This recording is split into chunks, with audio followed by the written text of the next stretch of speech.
Hey everybody, Brett from Love Bats and the Belfry back here again for another video. Kind of wanted to do a impromptu VHS review.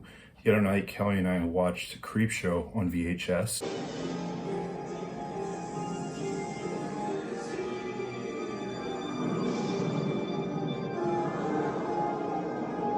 And my copy of the VHS is still technically shrink wrapped in the plastic, but the bottom is been opened, so obviously we can pull the tape out and watch it.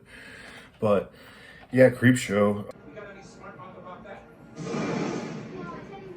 was a lot of fun to watch on VHS. I still have a number of VHS tapes that I have yet to actually watch. And I mean, most of the time, if you're new to the channel, basically I do enjoy collecting old horror VHS tapes. And this is one that I have not visited yet. I've watched a couple of them several times that I own, but not Creepshow. And I probably want to do one on The Crow as well, but watched Creepshow randomly, just out of the blue. Like, it was funny. Kelly and I usually have had this conversation several times, and like, not knocking streaming services, because obviously we use streaming services, but it's so funny. Like, we went on like Plex and basically just like searched for like 10-15 minutes of a movie to watch, and then we just stumbled upon seeing Creepshow, and I'm just like, wait, we have the physical copy, let's just watch that. And Kelly was like, you have the VHS, why don't you watch the VHS? So we did that, and it was a lot of fun. And I'm like, I even said, I was like, remind me when we're just trying to watch something that we know we're going to enjoy, or, you know, it is hard to find movies that neither of us have seen.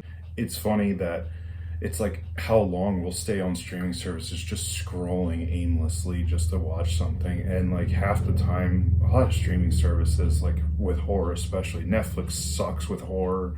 That's just my opinion, but Netflix sucks with horror, Hulu sucks with horror.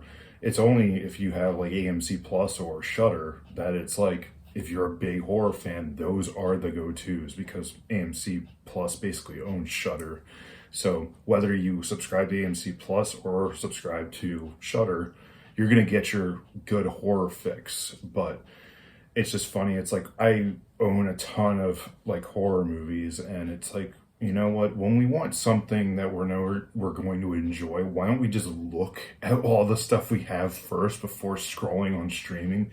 Because you know we're going to spend and waste a bunch of time trying to find stuff. But I just went off on a little tangent there, so sorry about that. But talking about Creepshow,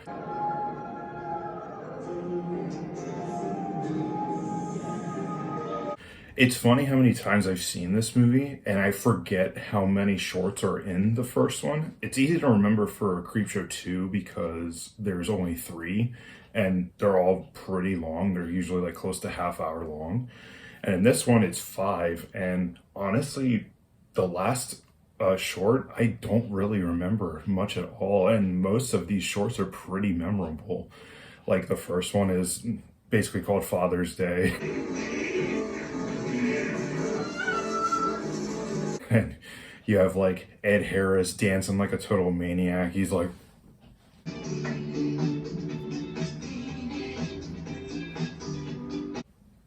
I don't understand it. But there's that of just, you know, this dad who just really wanted his cake for Father's Day, and like he just never got it. So he literally comes back from the dead just to be able to eat his cake.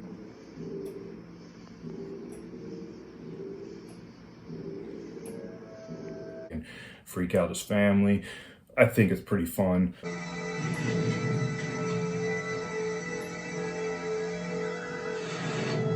And really enjoyable. I mean, most of these shorts I always have fun with. The second one is with Stephen King playing the main character of, you know, you have that meteor that basically crashes onto his farmland, and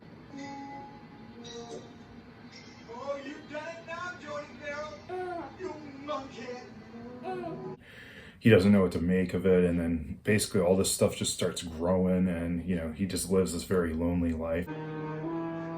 Jesus Christ. And I would say that's probably the most depressing one, is the second one. And honestly, I kind of forget most of these names, which I should have read up on this, but sometimes, I'll be honest, I get lazy about this type of stuff, and it's like, I know what I saw, but I can't remember the names of things always. But that one with Stephen King was funny because of Stephen King's performance, like himself performing. But the actual like source material, when you think about it, is like that is pretty freaking depressing. And like the third short was Leslie Nielsen and Ted Danson. It's like when you think of Ted Danson, like this is honestly like the only role I could think of Ted Danson where he actually plays a serious character or he isn't in like something funny. Same with like Leslie Nielsen. I know he's done stuff that is like not comedy, but you know both of those people from doing like comedy stuff. But it's funny how in the third short with both of them, the third short is about Ted Danson is basically dating this guy's wife, and Leslie Nielsen's character is in the process of basically getting a divorce. He's this rich guy who just lives, he has like his own property like all over this beach area that he owns, and like not a soul is around. I had to stop it then. I couldn't bear to record it anymore. You talk to me, you son of a I kill you. You kill me and you'll never. And he basically finds out that his wife was cheating on him with this other guy, and he invites Ted Danson's character over, and basically, yeah, what ensues is very memorable. But it's funny because when you think of the concept of cheating, you're like, yeah, like the other man, you know, who's dating the wife, like should get it. But it's like he comes off pretty innocent, and like, yeah, Ted Danson, like, it's funny how much you actually like his character more, even though he did a pretty terrible thing. Now look, this is gone. Just got far enough. No, Harry. Not nearly far enough. Now, if you're thinking of becoming a hero, I suggest that you remember the lady fair. Because the husband, Leslie Nielsen's character, is honestly like a pretty, I don't know, he's pretty schmucky to me. That's the best way I can describe it. I was like, it's like, even though he didn't really do anything, like, I mean, what he goes to do is way worse.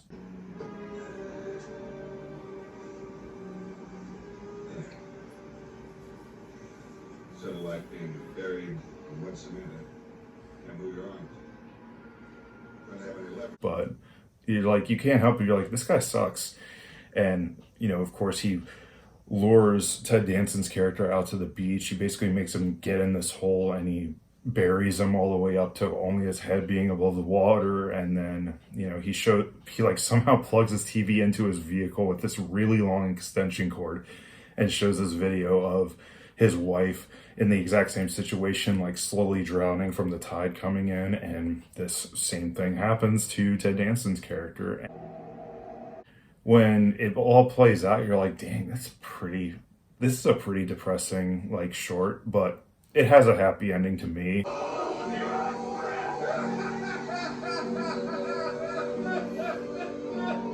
The ending is very memorable. I think it's like a classic, like, horror movie type ending, but it's just in a short, and I love it.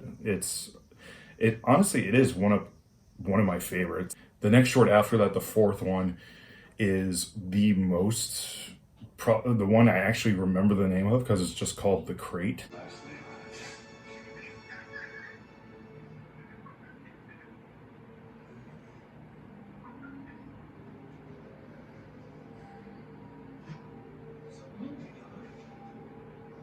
And this is actually my favorite one of the whole movie. These two guys are professors, and they discover this like weird, like, chest basically, and they spend like forever trying to get it open, and once they get it open, there is basically a monster inside, and it's like, there's a good reason why you guys had such trouble opening it, because no one wanted you to get in that thing.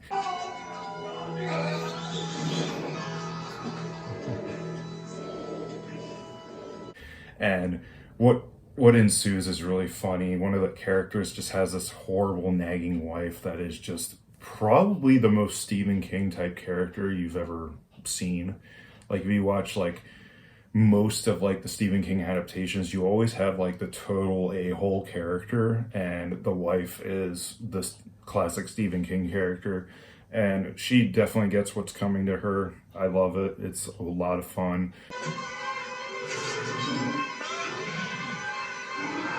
And yeah, just, you know, the body count, there's a lot of gore effects. One thing I didn't even mention is just how much I love the comic book feel to this movie. And it's like, obviously, Stephen King and George A. Romero like collaborated and made this comic book of Creepshow, and then they made the movie. And the movie is like, just the with the lighting and the style of it, it's so comic booky. And it's not just because of, you know, the introductions before the shorts start. Like it usually has like the creep guy or the creeper, I think you want to call him.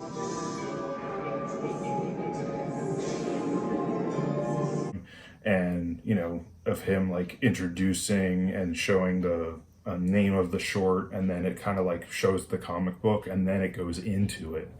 But like just a lot of the lighting and a lot of the style is so comic booky, and I love that about it. It's one of the few like things, like, you know, there's a lot of superhero movies and comic book movies like that, but like this is the only one that like I've seen and just has a real good sense of identity to it, because you don't really see too many like this.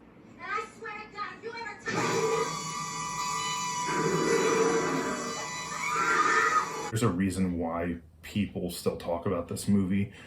The TV show, on the other hand, is a little bit convoluted to me. There's not a whole lot of ones on the TV show that have been, you know, it's been active for the past, like, I want to say like 4 or 5 years so far, and they have a few seasons out.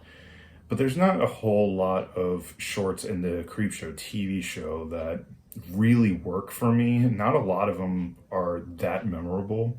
I do like what they're trying to go for, but I always say this to myself, it's like anthologies, it's either hit or miss. You can't, like, you're not all of them are going to be zingers, you know. And but at least the first movie, I think is a zinger. I think it's great. The last short basically freaked my wife out, because my wife like really does not like bugs, and the name of the last short is They're Creeping Up on You. And if you have any sort of like weirdness around bugs or fear of bugs, like this is gonna freak you out.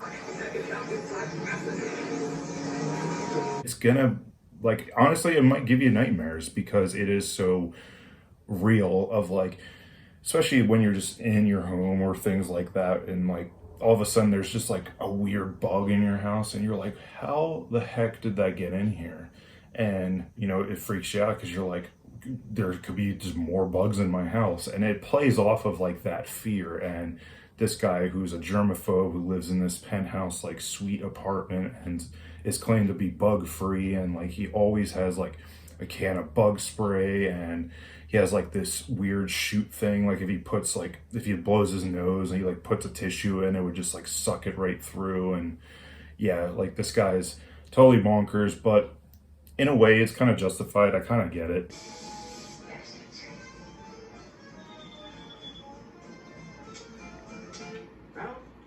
But yeah, if you have just like that slight bug phobia, They're Creeping Up on You, it will freak you out. And surprisingly, I mean, I don't think it's a bad way to wrap up the movie as far as like a short, but I think The Crate would have been probably the best one to put last. At least that's just my opinion.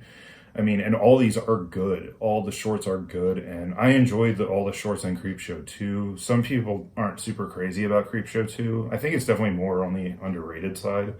And just because there's only 3 shorts in it, and each are like pretty long for a short, I still think that's a solid movie, but I think this one, you know, outweighs the second one. And I know there is a Creepshow 3, but I don't know if I'm ready to open up that can of worms yet. But I really liked Creepshow, and watching it on VHS was a blast. My kids love these things. I love them too. Hey, look. Get away from all this stuff here. Look. X-ray glass.